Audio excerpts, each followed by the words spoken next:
Para você ligado no pós-jogo aqui no estádio de São Januário, eu estou ao lado dele, o repórter das celebridades, Márcio Feitosa, ele que esteve nos comentários. Hoje deu Grêmio, Márcio Feitosa, Grêmio 3, Vasco 1, Vasco saindo na frente com o gol do Fred Guarim aos 9 do primeiro tempo. Grêmio que depois conseguiu a igualdade com o PP que foi uma carta na manga do Renato Gaúcho. O que você tem a ressaltar? Você que estava lá na cabine junto com a gente, falava, né, da importância da entrada do PP, o cara que entrou, mudou a história do jogo no primeiro tempo, conseguiu a igualdade, o Grêmio neutralizou as ações ofensivas do Vasco e teve muito mais volume de jogo na segunda etapa. O que você tem avaliado a entrada do PP e da atuação do Grêmio também no segundo tempo em relação ao que o Vasco apresentou, hein, Márcio? Boa noite.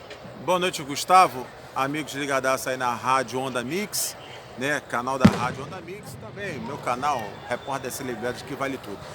Olha só, Guga, Renato Gaúcho está sendo sempre cotado. Quando o Tite sair, o que todo mundo fala é Renato Gaúcho. Ele sabe a manha dos jogadores, ele conhece, ele foi boleiro, então ele está por dentro. O que ele fez? Ele viu que o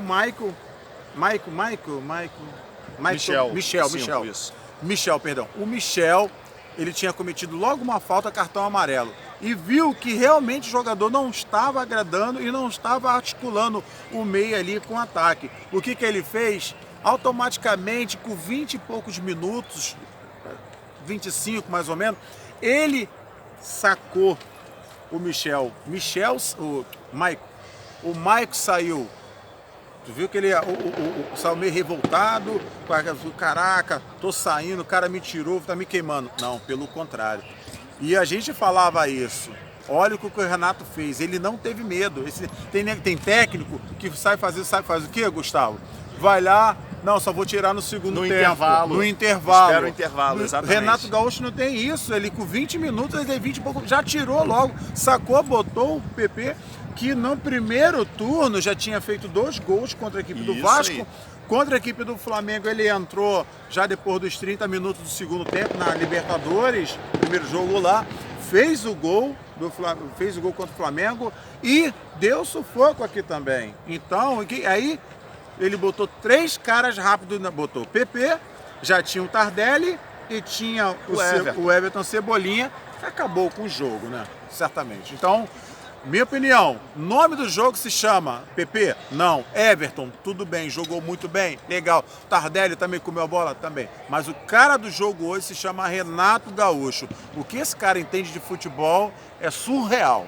E agora, ô Feitosa, a gente falou do Grêmio.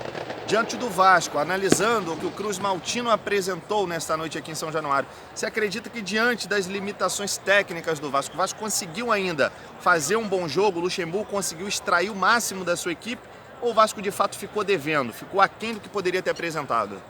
O Vasco ficou devendo, na minha opinião ficou devendo. Ele fez 1-0, né, com o Fred Guarim. A expectativa... Nesse gol aqui que tá atrás da gente. Nesse gol aqui, ó. Galera, olha só.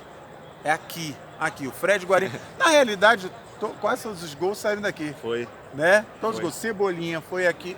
Cebolinha e o pênalti do Luciano também. Não, Cebolinha foi lá, né? Cebolinha foi aqui. Cebolinha foi aqui. Cebolinha foi aqui. E o Luciano de pênalti aqui. Também aqui. O de lá foi do... O do PP, o gol de empate. Foi do PP. Gol do empate. Isso. Então, galera, onde eu tava? Na análise do Vasco. Análise do Vasco. Isso. O Vasco tem time pra sair dessa situação? Tem. No início a gente estava até conversando, vou até falar o nome dele que agora eu posso falar, o Sandro Gama, nosso amigo, ele estava falando, o Vasco tem suas limitações. O Vasco, o pessoal está achando que o Vasco vai estar na Libertadores. Não, o Vasco briga para Libertadores. Pode brigar? Pode, porque os outros times também não estão vencendo. E os de baixo também não estão vencendo, estão empatando um com o outro. Então, o Vasco ainda dá, até nisso o Vasco está dando sorte. É aquele meio termo, né? O Vasco está numa pontuação que não chega a ser confortável, né? Tem uma gordurinha bem considerável. 9 jogos agora. O primeiro na zona é o Cruzeiro. O Cruzeiro tem 29, o CSA ganhou do Corinthians foi a 29. Né, vai depender de quanto vai ser Botafogo e Cruzeiro amanhã, o Fluminense pode entrar na zona, mas o Vasco ficaria no mínimo a 8 pontos da zona. Né? Ou seja, o primeiro time no G6 tem 45, então o Vasco ainda está um pouco mais próximo do G6 do que propriamente da zona de rebaixamento, mas acaba sendo umas distâncias parelhas. Né? Mas você acha que essa atuação do Vasco, O Vasco poderia, caso tivesse vencido o Grêmio, se aproximaria do Grêmio, ficaria 3 pontos do Tricolor e se colaria de fato ali no G6. Você acha que ficou abaixo, então? Ficou abaixo, e o Vasco hoje para o Vasco chegar a Libertadores ou a pré-Libertadores, o Vasco tem que fazer no mínimo aí 54 pontos, 55 pontos ganhos, né? Como a gente estava vendo, fazendo a matemática básica, então o Vasco está com 38 pontos. O Vasco precisava vencer, o Vasco chegar, pelo menos aí de 9 jogos, o Vasco precisa vencer 6 jogos para tentar sonhar com uma pré-Libertadores. E dos 9 jogos, tá falando dos jogos do Vasco como mandante, sabe quantos jogos o Vasco joga em casa? Não, mas no Rio de Janeiro desses 9, o Vasco joga 6 jogos. Olha para você ter uma ideia relacionada à probabilidade, de 10 jogos que faltavam para terminar o campeonato, contando com esse de hoje contra o Grêmio, o Vasco tinha 7 jogos no Rio de Janeiro. O Flamengo é em casa. Flamengo joga em casa. Não deixa de ser em casa. É o manda do Flamengo, assim como o clássico contra o Fluminense, também mas em casa. É Rio de Janeiro. É Rio de Janeiro. E o Vasco joga fora 3 jogos.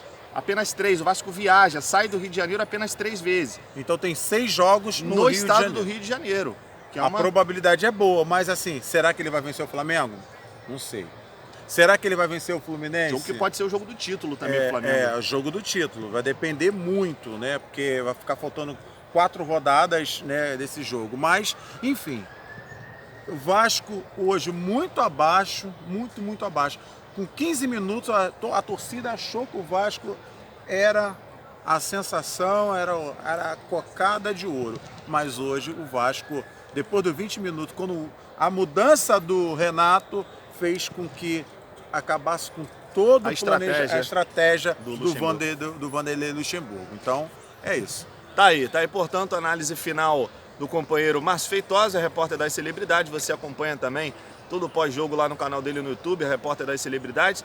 E vem com a gente na Rádio Onda Mix FM, nosso pós-jogo completo no Facebook, Instagram, também no Twitter e no YouTube. Você acompanha toda a nossa cobertura no YouTube. Futebol é com a gente na Rádio Onda Mix FM. Tô na boa, tô na onda. Valeu, galera! Valeu, galera! Ui!